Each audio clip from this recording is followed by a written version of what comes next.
Hello guys. स्वागत है आपका मेरे यूट्यूब चैनल पर। चलो स्टार्ट करते हैं आगे की कहानी।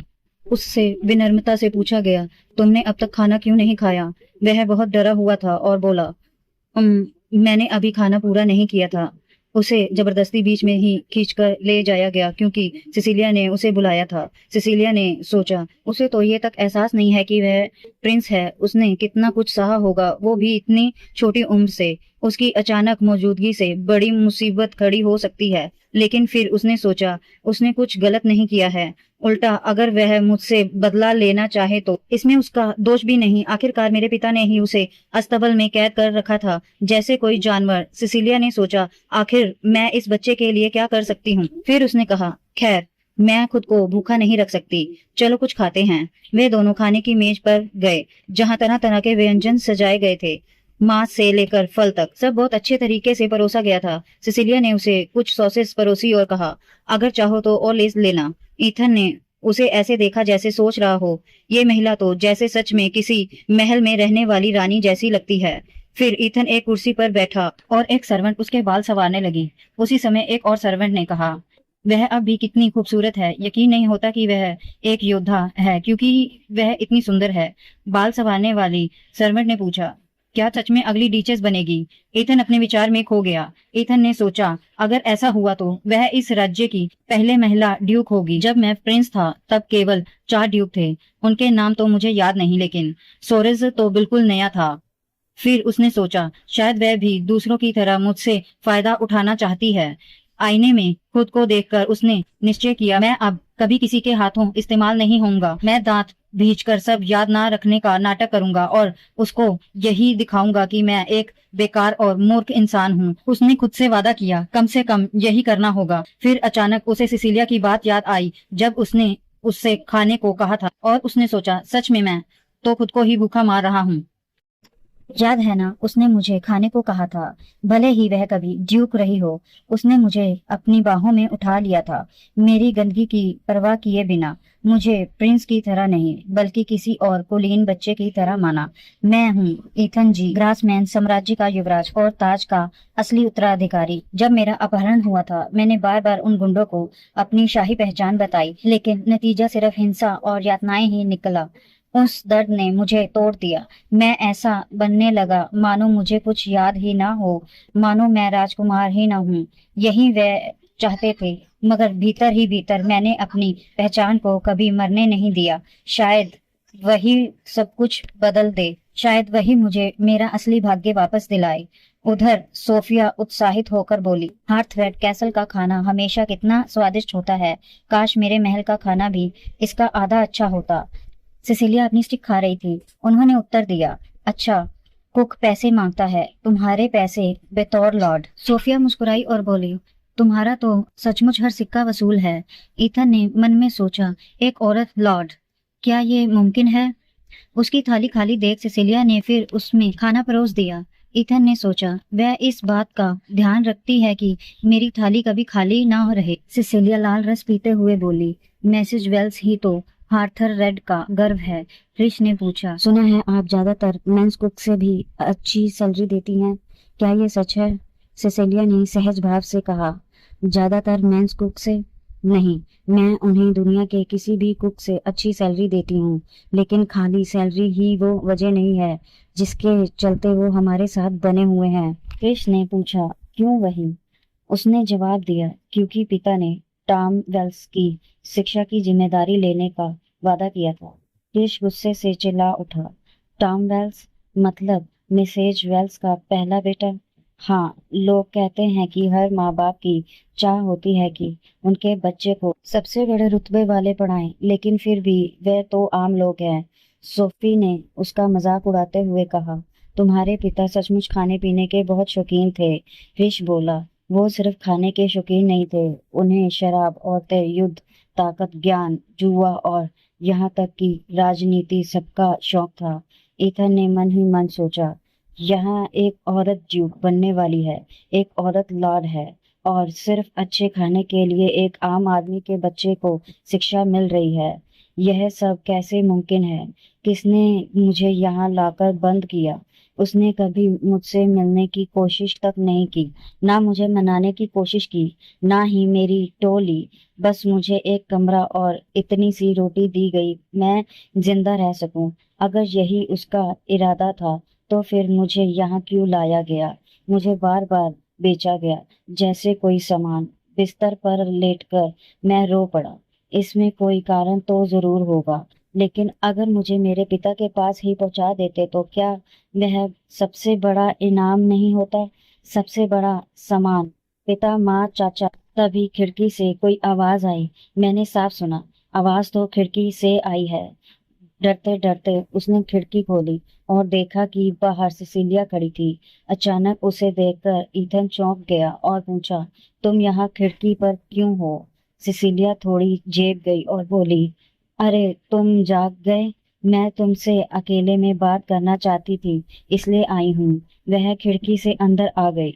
ईथन हैरान होकर बोला, तुम मुझसे क्या चाहती हो? सिसिलिया ने उसे बीच में ही रोका और कहा, योर हाइनेस, आपको अपनी असली रूप में कितना याद है? ईथन ने उलझकर कहा, माफ करना, मैं समझा नहीं।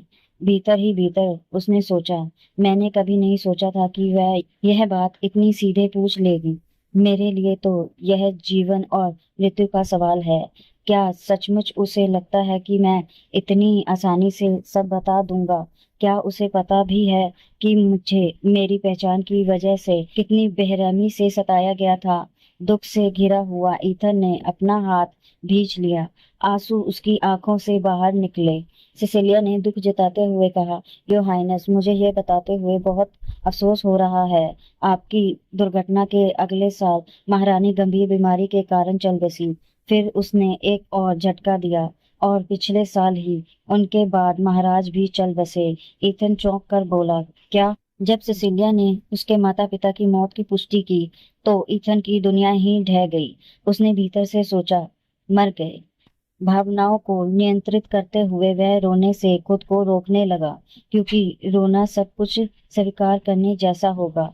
अंदर ही अंदर उसका दिल टूट रहा था। कमजोर होकर वह अपना संतुलन खो बैठा और हकलाने लगा। सिसिलिया ने उसकी तकलीफ समझी और उसे गले लगा लिया। वह बुरी तरह कराते हुए बोला, मैं हमेशा सोचता रहा कि उन्हें फिर देख लूंगा। मैंने हमेशा उम्मीद रखी कि मैं माता पिता के पास लौटकर इस दर्द से बच जाऊंगा। अगर मुझे पता होता कि यह मेरी तकदीर है तो मैं पहले ही मर जाता। सिसिलिया ने उसे थामते हुए हौसला दिया, योर हाइनेस, आपने अभी मुझसे अपनी असली पहचान छिपाने की कोशिश की। क्या वह अपने जीवन को बचाने के लिए नहीं था? आपके माता पिता चले गए हैं, पर इसका मतलब यह नहीं कि अब जीने का कारण खत्म हो गया। वह आगे बोली, आपको अब और मजबूत होना होगा। अगर आप अभी मर गए तो? ईथन मन ही मन सोचता रहा, मरना तो बस एक कुत्ते की मौत जैसी बात होगी। वह रोता रहा। सिसिलिया के मन में आया, कितनी हठीली हिम्मत है। फिर उसने पूछा, बताओ अब सिंहासन पर कौन बैठा है? वह अपने विचारों में खो गई और बताया, अभी के लिए पूर्व ग्रैंड ड्यूक राफनल राजा हैं। ईथन ने अपने चाचा चाची को याद किया, जिन्होंने उसे पाला था, और सोचा, मेरे चाचा चाची मेरे साथ हमेशा बहुत दयालु रहे। उसे याद आया कि चाचा का घर आजादी का स्थान था, जहां वह पैलेस के कर्तव्य और पाबंदियों से अलग महसूस करता था। खास करके उससे चाचा की वो बात याद आई, ईथन यहाँ आओ, मैं समझाता हूँ। तुम्हारी उम्र में सब कुछ जानने की जिज्ञासा स्वाभाविक है। बस एक बात है कि खतरों से दूर रहना। उनकी दया याद कर उसने सोचा, जब मैं गायब हुआ तो मेरे चाचा चाची कितना शौक मनाते होंगे। शायद वह मेरे माता पिता से भी ज्यादा मेरी वापसी की कामना करते थे।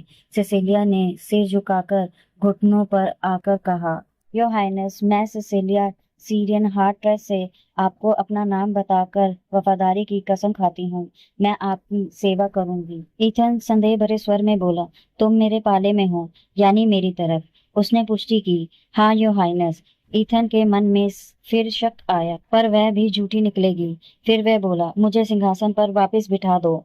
और जोड़ा, तब मैं अपने अधिकार के नाते तुम्हारे हर मदद करूंगा। मैं उन सब से बदला लूंगा जिन्होंने मुझे और मेरे माता पिता को तकलीफ दी। रात अंधेरी थी और समुद्र के पास सेसिलिया के पिता का अंतिम संस्कार चल रहा था। उनका निर्जीव शरीर फूलों से सजाया गया था। सिरहाने खड़े एक व्यक्ति किताब से पढ़ते हुए बोला, एल्यूजिदी सारियंस 14, एक मुस्लिम शिष्य और महान साहित्यकार, ऐसा दार्शनिक जिसकी वाणी शैतान को भी मार्ग दिखा सकती थी, और सबसे शक्तिशाली वह धर्मी योद्धा आज रात अपनी अंत नींद में सो गया है। हे सृष्टिकर्ता, हम आपसे प्रार्थना करते हैं, चांदनी को विभाजित कर कीजिए। इस अनुयायी को जो उसकी गोद में लौट रहा है स्वीकार कीजिए। वह आदमी किताब से ये पंक्तियां पढ़ रहा था। सेसिलिया लंबा काला कोट पहने, हाथ में लालटेन लिए खड़ी थी। उसके पिता का शव फूलों से भरी नाव में रखा हुआ था।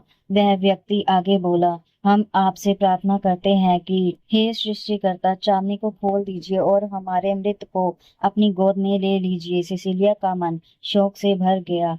उसने सोचा, क्या ये आखिरी बार है जब मैं पिता को देख रही हूँ? उसका चेहरा, उनकी आवाज, अब मैं उन्हें कभी नहीं देख पाऊंगी, कभी नहीं सुन पाऊंगी। उसे याद आया जब पिता ने उसका हाथ थामकर कहा था, सेसिलिया। भावनाओं में डूबकर उसने सोचा, अगर मेरी आंख में एक बूंद आंसू भी गिरा तो लोग मुझे कमजोर औरत कहेंगे और मेरी शक्ति को कम आंकेंगे। मैं जरा सा भी दुर्बल नहीं दिख सकती, है ना पिता? उसी समय पीछे से एक आवाज आई, माय लेडी। यह सोफी थी। सिसिलिया मुड़ी और बोली, अरे सोफी, ऑर्डर के भीतर सब कैसा चल रहा है? सोफी ने सिर झुकाकर कहा, सब कुछ हमेशा जैसा है, कोई चिंता की बात नहीं। फिर सच्ची चिंता जताते हुए बोली, लेकिन आप कैसी हैं माय लेडी? आप उनके बारे में काफी चिंतित लगती हैं। सिसिलिया ने कहा। सोफी आदरपूर्व बोली, माय लेडी, मैं तो बस उसकी भलाई के लिए समर्पित हूँ। अपने विचार में खोकर सिसिलिया ने सोचा, सोफी, क्या ये बेहतर होगा अगर वह सचमुच मेरे पिता का नाजायज बेटा होता? उसे ईथन की वो बात भी याद आई जब उसने विनती की थी, मुझे सिंहासन पर लौटा दो। मैं जानता हूँ कि मेरे चाचा के राजा बन जाने के बाद मैं अब और भी दूर हो गया हूँ, लेकिन असली वेद उत्तराधिकारी होने के नाते मैं अपनी पूरी ताकत लगाऊंगा अपने अधिकार के लिए। सिर झुकाकर सिसिलिया ने वचन दिया, आपका साथ देना मेरी हैसियत से कहीं अधिक होगा योर हाइनेस। ईथन ने सहमति में उत्तर दिया, मैं यही जिम्मेदारी तुम्हें सौंपता हूँ सर हाथरेड। अब हम दोनों एक ही नाव में हैं। सिसिलिया ने मन ही मन सोचा, अगर तुम मेरे छोटे भाई होते तो मैं पिता की छोड़ी हुई हर चीज तुम्हें सौंप देती और बात खत्म हो जाती। लेकिन यह केवल विरासत का मामला नहीं है। अब मैं मुंह मोड़ भी नहीं सकती। काश मैं ही उस झील में डूब गई होती। महल लौटते हुए क्रिश और सोफी के साथ चलते हुए उसने सोचा, पिता तो उस झील की आखिरी बूंद तक सुखा डालते सिर्फ मेरा शव ढूंढने के लिए, लेकिन मृत राजा ने तो अपने बेटे के लिए आधा प्रयास भी क्यों नहीं किया। उनका इकलौता बेटा अधेर परिस्थितियों में मृत घोषित हुआ था। उसे वह पल याद आया जब उसके पिता ने उससे कहा था, सिसिलिया, तुम्हें राजनीति सीखनी होगी। उसने उत्तर दिया था, मुझे पहले से ही पर्याप्त पता है पिताजी। मगर अब वह सोचने लगी, उन्होंने मुझे वास्तव में कभी राजनीति सिखाई ही नहीं। अगर उन्हें सच में लगता था कि यह जरूरी है तो क्यों नहीं सिखाया। अगले दिन पिता 3 शिक्षकों को लेकर आए थे। अपने शिक्षकों को नमस्ते करो, उन्होंने कहा। एक लेखा जोखा पढ़ाने वाला था, दूसरा अर्थशास्त्र का और तीसरा संस्कृति का। सिसिलिया ने सोचा, पिता चाहते तो यह सब ज्ञान मुझे किसी भी तरह दे सकते थे, लेकिन इसके बजाय उन्होंने मुझे योद्धा बनाने के लिए पाला। पुस्तकालय में कृष्ण ने आश्चर्य से कहा, यह तो डरावना था। मैंने कभी किसी 11 साल के बच्चे की आंखों में इतनी महत्वाकांक्षा नहीं देखी। सिसिलिया ने टिप्पणी की, उसके शिक्षक तो उसकी बहुत कद्र करते हैं, सब उसे बेहद पसंद करते हैं। खिड़की के पास खड़े सोफी ने भी कहा, मुझे भी वह अच्छा लगता है, वह संतुलित और सौम्य है। लेकिन कृष्ण ने ईथन की खूबियों को नजरअंदाज करते हुए कहा, वह तो बस एक सुंदर बच्चा है, और हाँ, सबके साथ सौम्य रहेगा ही। आखिर कुछ दिन पहले तक तो उसे गुलाम की तरह रखा गया था।